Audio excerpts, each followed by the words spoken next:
Siya ba ay nawawalan ng gana sa'yo? Ni halos ayaw ka na niyang tawagan, i-text o i-chat man lang. At ayaw mo na tuluyang magkalabuan o tuluyang magkahiwalay kayong dalawa.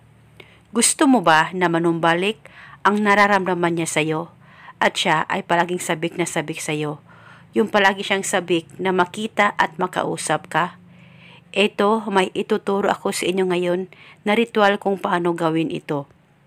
Una, kumuha ka lamang ng papel at panulat at pagkatapos isulat mo ang buong pangalan ng target ng 7 beses.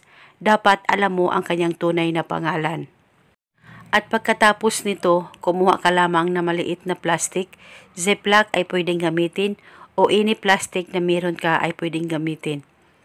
At pagkatapos, lagyan mo lamang ito ng kahit isang kutsarang asukal, white o brown sugar ay pwedeng gamitin sa ritual na ito. At pagkatapos ay itupi mo lamang kahit ilang tupi ang papel na sinulatan mo ng kanyang pangalan. At ilagay o isilid mo ito sa plastic na inihanda mo na may asukal.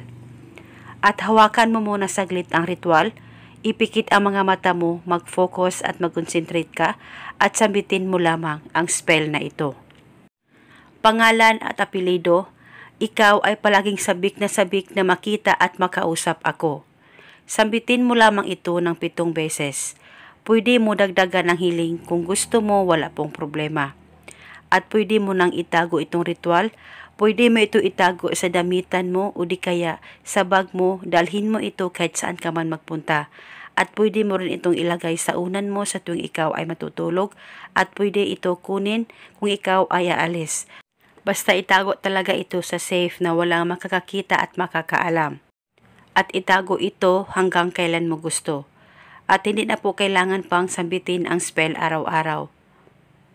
At gawin itong ritual sa kahit na anong araw o oras na gusto mo. At ito muna sa ngayon, maraming salamat po sa panonood. May God bless us all.